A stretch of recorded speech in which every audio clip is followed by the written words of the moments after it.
P T I رہنما سلمان اکرم راجہ نے واضح کیا ہے کہ پی ٹی آئی کی جانب سے آئینی عدالت کے بائیکاٹ پر کوئی حتمی فیصلہ نہیں ہوا۔ اس حوالے سے پارٹی میں مشاورت کریں گے، فیصلہ کریں گے کہ ایک عدالت جس کو ہم نہیں مانتے تو اس میں پیش ہونا ہے یا نہیں۔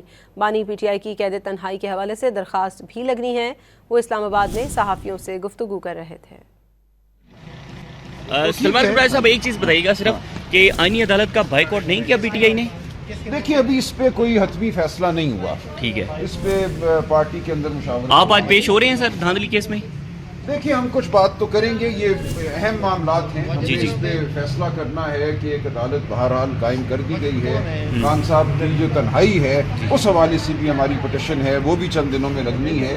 تو کیا ہم یہ معاملات اٹھاتے رہیں اس عدالت کے سامنے جس کو ہم نہیں مانتے، لیکن بہرحال ایک عدالت قائم ہے، وہاں جب ہم آواز بلند کرتے ہیں تو آپ کے ذریعے، میڈیا کے ذریعے، صحافتی اداروں کے ذریعے ہماری آواز پاکستان کے عوام تک پہنچتی ہے۔